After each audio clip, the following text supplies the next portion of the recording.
The swelling has progressed and the tumor is aggressive. Possible na maapektuhan ang memory loss, Miss Van. And hindi rin natin alam kung cancerous. Kaya kailangan na natin tanggalin ASAP. We can do the procedure here in Southcrest Premier or in Davao with Dr. Yuge if you're more comfortable. Eh, hindi po. Baka hindi na magising si nanay pagkatapos ng operasyon. Kailangan natin ipatuloy yung operasyon. Hindi ba nakikita yung nangyayari? Lumalala lang eh. Si nanay halos di na nakakaalala. Tapos yung sakit ng ulo niya, palala ng palala. Tapos may seizure. Pwede ba huwag kayo magpadala sa takot? Magigising si nanay. Paano kung magising nga siya, pero mas lalong lumala? Ba't manigan yung dalawa? Mga anak, sandali lang, huminahon kayo. Hayaan niyo na yung nanay niyo magdesisyon. Ay tayo. Kailangan din natin magdesisyon bilang pamilya. Ano kayo ba? Anak ko, ako yung masusunod. Payag ako dahil naniniwala ako gagaling yung nanay niyo. Ayoko po. Brain surgery yun, delikado yun. Pwede ba? Tumigil na kayo. Ayaw ko kayong i-pressure. But you have to decide. Because every hour counts. Excuse me. Friend? Friend, if I may suggest, magpa-opera ka na. Agad. Di ba promise ko sa'yo?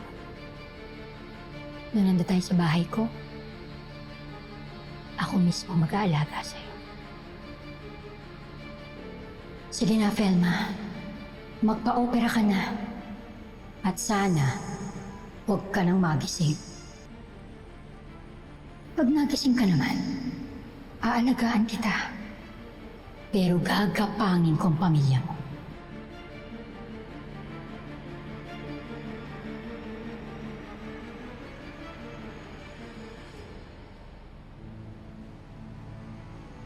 Friend, aalis na muna ako ha. Sana i-consider mo yung suggestion ko sa'yo na magpa-opera ka na before it's too late. I'm just here. Katulad na sinabi ko sa'yo, pagkatapos ng operation, aalagaan kita. I will be your personal nurse. Salamat, friend. Ang bait mo talaga. Dalaw ka uli, ha? Oo. Sige, Felma.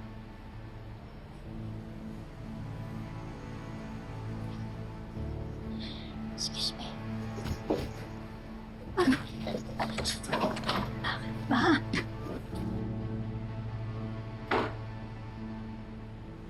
Ay, bakit ba? Sandali, ano ba? Itawag mo nga ako. Ano problema mo? Bakit bigla ka naging concern kay Felma, ha? Ha? At bakit best friend ang tingin niya sa'yo? May pinainom ka bang gamot sa kanya? Ha, Hazel? Ano kala mo sa akin? Dr. Kwakwak? Nurse ako? Pwede ba? Huwag mo kong gawing tanga.